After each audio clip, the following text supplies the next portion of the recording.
តករសេរីលជនជាតិជប៉ុនបានសម្លាប់មនុស្សចំនួន9នាក់ត្រូវបានគេឲ្យឈ្មោះថាគឺជាឃាតករបណ្ដាញសង្គម Twitter ឃាតករជនជាតិជប៉ុនម្នាក់ហ្នឹងក៏បានសម្លាប់ស្ត្រីវ័យក្មេងចំនួន8នាក់ហើយក៏មានបុរសម្នាក់ទៀតដែរហើយការពីម្សិលមិញនេះគឺនៅថ្ងៃទី27ខែមិថុនាឆ្នាំ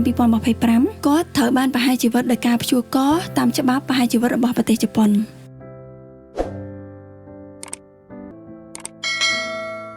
សួស្តីអ្នកទាំងអស់គ្នាសូមស្វាគមន៍នៅការចូលមកកាន់ Channel Naomi សាជាថ្មីខ្ញុំក៏សូមទោសអ្នកទាំងអស់គ្នាដែរសម្រាប់មួយរយៈនេះគឺខ្ញុំខានចេញវីដេអូយូរខ្លាំងមែនទែនប្រហែលជាមួយខែហើយដែលខ្ញុំអត់បានចេញវីដេអូថ្មីទេដោយសារតែមួយរយៈនេះគឺខ្ញុំមានបញ្ហាសុខភាពអញ្ចឹងហើយធ្វើឲ្យខ្ញុំខកខានដែលអត់បានចេញវីដេអូថ្មីជូនបងប្អូនទាំងអស់គ្នាហើយក៏អរគុណបងប្អូនទាំងអស់គ្នាមួយចំនួនដែលគាត់បារម្ភពីសុខទុក្ខរបស់ខ្ញុំគាត់បានឆាតទៅកាន់ Facebook Page ហើយក៏សួរសុខទុក្ខរបស់ខ្ញុំអីអញ្ចឹងទៅខ្ញុំពិតជាអរគុណនៅក្តីស្រឡាញ់ហើយនឹងទឹកចិត្តនៃការចូលចិត្តរបស់បងប្អូនទាំងអស់គ្នាខ្លាំងមែនទែនហើយនៅថ្ងៃនេះខ្ញុំនឹងនាំអ្នកទាំងអស់គ្នាមកដឹងអំពីរឿងរ៉ាវដ៏ក្តៅកគុកមួយដែលទើបតែកើតឡើងកាលពីម្សិលមិញនេះគឺថ្ងៃទី27ខែមិថុនាឆ្នាំ2025ដែលបានកើតឡើងនៅក្នុងប្រទេសជប៉ុនដោយបុរសវ័យ34ឆ្នាំម្នាក់ត្រូវបានគេដាក់រហស្សនាមឲ្យគាត់ថាគឺជា Twitter Killer ឬក៏ជាឃាតករបណ្ដាញសង្គម Twitter ដែលបានសម្លាប់មនុស្សចំនួនដល់ទៅ9នាក់ដែលភាគច្រើនគឺជាស្ត្រីហើយក្នុងចំណោម9នាក់ហ្នឹងគឺមានម្នាក់ជាបុរសអញ្ចឹងឥឡូវអ្នកទាំងអស់គ្នាមកដឹងអំពីរឿងរ៉ាវទាំងអស់គ្នា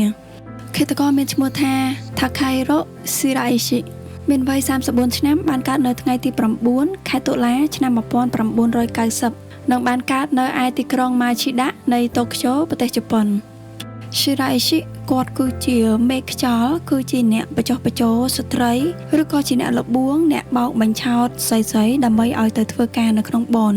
ដែលជាកន្លែងដែលគេហៅថាឧស្សាហកម្មផ្លូវភេទអញ្ចឹងស៊ីរ៉ាអ៊ីស៊ីគាត់នឹងបានលុយបានកុំមិសងអំពីការនាំស្រីៗទៅធ្វើការនៅក្នុងបនទាំងអស់ហ្នឹងហើយនៅតំបន់ដែលគាត់បាននាំលបួងយកស្ត្រីទៅធ្វើការនៅក្នុងបនកន្លែងទាំងអស់ហ្នឹងគឺនៅឯតំបន់កាប៊ឺគី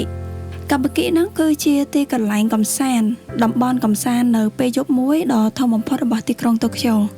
នៅកាប៊ឺគីហ្នឹងគឺសម្បូរបែបខ្លាំងមែនទែនមានទាំងការដើរលេងការញ៉ាំអាហារការញ៉ាំស្រាហើយក៏មានស្ត្រីបម្រើផ្លូវភេទជាច្រើននៅឯតំបន់កាប៊ឺគីហ្នឹងដែរពាក្យមួយទៀតគេហៅកាប៊ឺគីហ្នឹងថាគឺជាតំបន់ភ្លើងពណ៌ក្រហមដ៏ធំបំផុតនៃទីក្រុងតូក្យូហើយសម្រាប់អ្នកដែលនៅជុំវិញឬមួយក៏អ្នកដែលស្គាល់ស៊ីរ៉ាអេស៊ីពួកគាត់បានប្រាប់កូនចៅឬមួយក៏ពមៀនកូនចៅរបស់ពួកគាត់ថាឲ្យប្រុងប្រយ័ត្នចំពោះស៊ីរ៉ាអេស៊ីនឹងខ្លាំងមែនទែនពីព្រោះគេបានដាក់ឈ្មោះឲ្យស៊ីរ៉ាអេស៊ីថាគឺជាអ្នកស្ទូចដ៏គួរឲ្យខ្លាចបំផុតពាក្យថាស្ទូចនៅកន្លែងនេះគឺបានន័យទៅដល់ការដែលស៊ីរ៉ាអេស៊ីគាត់លបួងនាំស្ត្រីឲ្យទៅធ្វើការរកស៊ីផ្លូវភេទនៅឯបន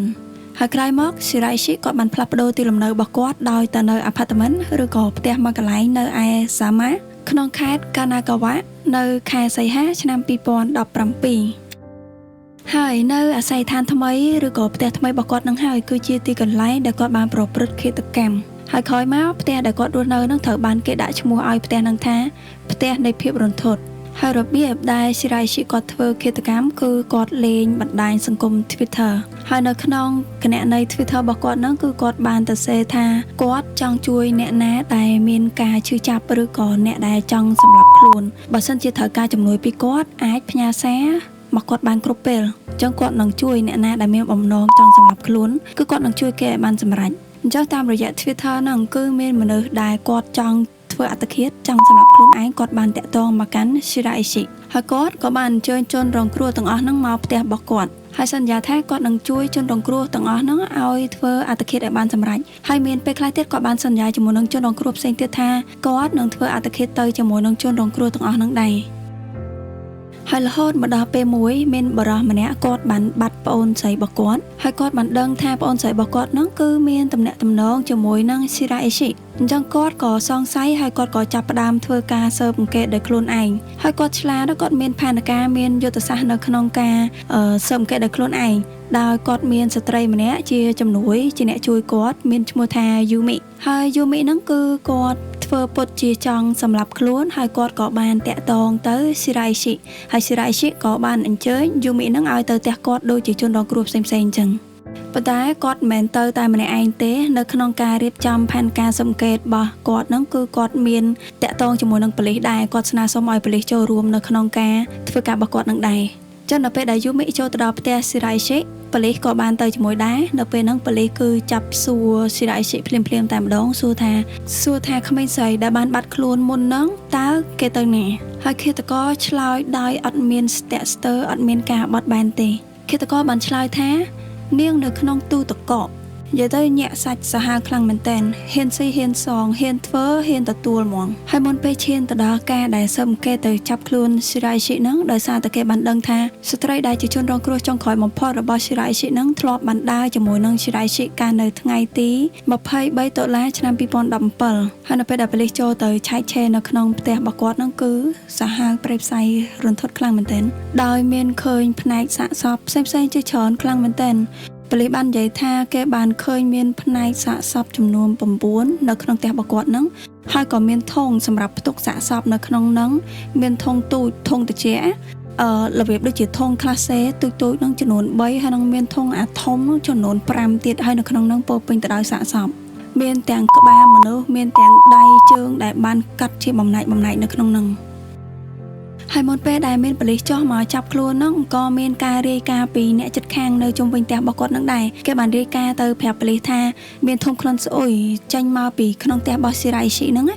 ហើយចំណែកឯបំណែកសាកសពដែលឃើញនៅក្នុងផ្ទះរបស់គាត់ហ្នឹងគឺគ្រាន់តែជាមួយផ្នែកមួយចំនួនទេចំណែកឯមួយចំនួនទៀតផ្នែកខ្លះផ្សេងទៀតគឺត្រូវបានគាត់យកទៅបោះចោលនៅក្នុងធុងសម្រាប់កែច្នៃអស់បាត់ហើយបើតាមការស្រាវជ្រាវនិងការស៊ើបអង្កេតរបស់ប៉ូលីសបានបញ្ជាក់ឲ្យដឹងថាជនរងគ្រោះរបស់គាត់ភាគច្រើនគឺជាស្ត្រីវ័យក្មេងដែលមានអាយុចាប់ពី15ឆ្នាំរហូតទៅដល់26ឆ្នាំដែលជាស្ត្រីចំនួន8នាក់ហើយជាបុរសម្នាក់ហើយខ្ញុំនឹងដាក់រូបជនរងគ្រោះឲ្យអ្នកទាំងអស់គ្នាមើលខ្ញុំអត់ហៅឈ្មោះរបស់ពួកគាត់ទេដោយសារតែពិបាកនៅក្នុងការបញ្ចេញសូរសំឡេងជាភាសាជប៉ុនអញ្ចឹងនៅពេលដែលហៅឈ្មោះពួកគាត់ទៅអាចនឹងហៅអត់ត្រូវ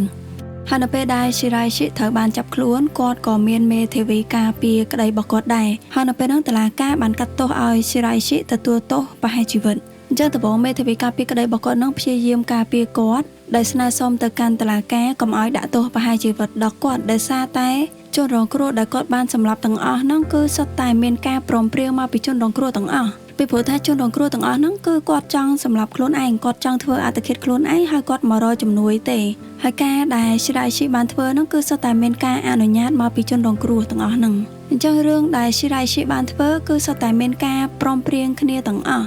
មិនមែនជាការបង្ខិតបង្ខំពីស៊ីរ៉ៃស៊ីទេហើយមេធាវីក៏បានធ្វើការអំពាវនាវឲ្យមានការវិតម្លៃទៅលើផ្លូវចិត្តរបស់ស៊ីរ៉ៃស៊ីដែរខេឡូថាឃាតករហ្នឹងគាត់ធ្វើអ្វីទាំងអស់ហ្នឹងឡើងដោយសារតែបញ្ហាផ្លូវចិត្តណាមួយអញ្ចឹងណាក៏ប៉ុន្តែស៊ីរ៉ៃស៊ីគាត់បានសារភាពនិងផ្ដល់ចម្លើយទៅកាន់ប៉ូលីសថាជនរងគ្រោះដែលគាត់បានសម្លាប់ទាំងអស់គឺមិនមែនជាការព្រមព្រៀងទេគឺជាការបង្ខិតបង្ខំពីគាត់ផ្ទាល់ហើយរបៀបដែលគាត់សម្រាប់ជនរងគ្រោះទាំងអស់គឺគាត់តែងតែធ្វើសកម្មភាពច្បាច់កជនរងគ្រោះទាំងអស់រហូតដល់ពួកគាត់ស្លាប់ហើយគាត់ថែមទាំងបានសារភាពមួយទៀតថាមូលហេតុមួយទៀតនៅពីក្រោយខ្នងនៃការសម្លាប់ទាំងអស់ហ្នឹងគឺគាត់បានធ្វើសកម្មភាពរំលោភបំពានផ្លូវភេទទៅលើជនរងគ្រោះស្ត្រីទាំងអស់ហ្នឹងហើយរដ្ឋមន្ត្រីក្រសួងយុតិធម៌របស់ប្រទេសជប៉ុនគឺលោកកេសុកេស៊ូស៊ូគីដែលលោកបានបញ្ជាឲ្យប្រហារជីវិតស៊ីរ៉ៃស៊ីលោកបាននិយាយថាឃាតករនោះគឺគាត់បានធ្វើសកម្មភាពសម្រាប់ហេតុផលអាត្មានិយមពិតប្រាកដរបស់គាត់ដោយចង់បំពេញចំណង់ផ្លូវភេទរបស់គាត់ហើយនេះហើយគឺជាហេតុផលនៃការដាក់ទោសប្រហារជីវិតទៅដល់ស៊ីរ៉ៃស៊ីហើយបើតាមច្បាប់តុលាការរបស់ប្រទេសជប៉ុនបើសិនជាបុគ្គលម្នាក់នឹងត្រូវបានទទួលការកាត់ទោសប្រហារជីវិតគឺគេអត់បញ្ចេញព័ត៌មានជាសាធារណៈឲ្យដឹងថាតើគេនឹងប្រហារជីវិតគាត់នៅថ្ងៃទីខែឆ្នាំណាទេគឺគេទុកវាជាអាថ៌កំបាំងគេបានត្រឹមតែឲ្យដឹងថាបុគ្គលម្នាក់ហ្នឹងនឹងត្រូវទទួលបានការកាត់ទោសប្រហារជីវិតបានតែដឹងប៉ុណ្្នឹងឯងសូម្បីតែក្រុមគ្រួសាររបស់ជនល្មើសដែលនឹងត្រូវទទួលទោសប្រហារជីវិតហ្នឹងក៏តុលាការអត់ឲ្យពួកគាត់បានដឹងដែរថាតើគាត់នឹងទទួលទោសហ្នឹងនៅថ្ងៃណាខែណាឆ្នាំណាលុះត្រាតែគេធ្វើការប្រហារជីវិតរបស់គាត់ហើយទើបគេបញ្ចេញព័ត៌មានជាសាធារណៈអញ្ចឹងនៅក្នុងករណីស៊ីរ៉ៃស៊ីនេះអញ្ចឹងក្រុមគ្រួសារឬក៏មេធាវីរបស់ស៊ីរ៉ៃស៊ីគេអត់បានដឹងព័ត៌មានថាតើគាត់នឹងត្រូវប្រហារជីវិតនៅថ្ងៃណាទេបានមកធ្វើដឹងថាគាត់នឹងប្រហារជីវិតរហូតមកដល់ថ្ងៃទី27ខែមិថុនាឆ្នាំ2025នេះនៅពេលដែលគាត់ត្រូវបានគេប្រហារជីវិតហើយទើបគេបញ្ចេញព័ត៌មានជាសាធារណៈ ហើយបើយើងគិតទៅលើឃាតករ serial របស់ជនជាតិជប៉ុនដែលមានឈ្មោះថា Shiraishi នេះគឺមានភាពស្រដៀងគ្នាជាមួយនឹងឃាតករ serial របស់សហរដ្ឋអាមេរិកណាអ្នកទាំងអស់គ្នាដែលបានតាមដាន channel របស់ខ្ញុំប្រកាសជាស្គាល់ឃាតករខ្ទើយ Jeffrey Dahmer ហើយអញ្ចឹង Shiraishi ហើយនឹង Jeffrey Dahmer មានភាពស្រដៀងគ្នាដោយសារតែជនរងគ្រោះរបស់ Jeffrey Dahmer គឺសុទ្ធតែគាត់បានបំពេញផ្លូវភេទទាំងអស់ហើយនៅពេលដែលគាត់សម្លាប់ហើយគឺសុទ្ធតែគាត់បានរក្សាសាកសពទុកនៅក្នុងផ្ទះរបស់គាត់ក្នុងទូទឹកកកនៅក្នុងធុងរក្សាសាកសពរបស់គាត់ស្តៀងទៅនឹង Shiraishi ដែរក៏ប៉ុន្តែខុសគ្នាត្រង់ថា Jeff គាត់គឺជាខ្ទើយអញ្ចឹងជនរងគ្រោះរបស់គាត់គឺសុទ្ធតែជាខ្ទើយដែលស្រឡាញ់ភេទប្រុសដូចគ្នាដែរភាគច្រើនគឺសុទ្ធតែជាខ្ទើយដូចគ្នាហើយបើតាមគំនិតរបស់ខ្ញុំទេខ្ញុំគិតថាប្រហែលជា Shiraishi នេះគាត់បានយកគំរូឬមួយក៏បានដឹងបានឮបានស្គាល់អំពី Jeffrey Dahmer ហើយគាត់ក៏ធ្វើត្រាប់តាម Jeffrey Dahmerពីព្រោះថាមានឃាតករជាច្រើនដែលបានយកគំរូយកតម្រាប់តាមឃាតករល្បីៗដូចជាឃាតករ Jeffrey Dahmer ឃាតករ Ted Bundy អញ្ចឹងពីអ្នកគាត់នេះគឺជា top serial killer របស់សហរដ្ឋអាមេរិកតែម្ដងដែលមានមនុស្សជាច្រើនយកគំរូយកតម្រាប់តាមគាត់តែនេះគ្រាន់តែជាការគិតការប៉ាន់ស្មានរបស់ខ្ញុំទេចំណែកឯការពិតពាក់ព័ន្ធជាមួយនឹងការទាំងអស់ហ្នឹងគឺគេអត់បានបង្ហាញគឺគេអត់បានប្រាប់ឲ្យយើងបានដឹងពីបញ្ហាទាំងអស់ហ្នឹងទេហើយមួយទៀតការដែលមេធាវីបានស្នើសុំឲ្យមានការវាយតម្លៃផ្លូវចិត្តរបស់ Shiraishi ហ្នឹងគឺខ្ញុំបានមើលព័ត៌មានច្រើនប្រភពដែរតែខ្ញុំអត់បានឃើញគេបញ្ជាក់ប្រាប់អំពីស្ថានភាពផ្លូវចិត្តរបស់ Shiraishi ហ្នឹងថាគាត់មានស្ថានភាពផ្លូវចិត្តធម្មតា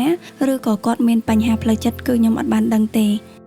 ចឹងអ្នកទាំងអស់គ្នាយល់យ៉ាងណាដែរចំពោះករណីរបស់ Shiraishi នេះតើគាត់មានបញ្ហាផ្លូវចិត្តឬក៏អត់ទេហើយមួយទៀតអ្នកទាំងអស់គ្នាយល់ថាគាត់បានធ្វើតម្រាប់តាមឃាតករ serial Jeffrey Dahmer ដោយដែលខ្ញុំយល់ដែរអត់អញ្ចឹងសម្រាប់បងប្អូនទាំងអស់គ្នាដែលគាត់ចង់ដឹងចង់ស្គាល់ថាតើ Jeffrey Dahmer គឺជាអ្នកណាបងប្អូនអាចចូលទៅមើលវីដេអូចាស់ៗរបស់ខ្ញុំបាននិយាយលម្អិតអំពី Jeffrey Dahmer ដោយខ្ញុំធ្វើចេញជា2វីដេអូមានភាគ1ហើយនិងភាគ2ហើយវីដេអូនោះមានចំណងជើងថាឃាតករខ្ទើយ Jeffrey Dahmer អញ្ចឹងវីដេអូនេះខ្ញុំមានតែប៉ុណ្្នឹងទេជាចុងក្រោយក៏មានតែចូលរួមសោកស្ដាយហើយរំលែកទុក្ខទៅដល់ក្រុមគ្រួសារជនរងគ្រោះទាំង9នាក់ហើយក៏អរគុណអ្នកទាំងអស់គ្នាសម្រាប់ការទស្សនាវីដេអូមួយនេះតាំងពីដើមដល់ចប់ជូនពរអ្នកទាំងអស់គ្នាសំណាងល្អសុខភាពល្អជួបគ្នាវីដេអូក្រោយ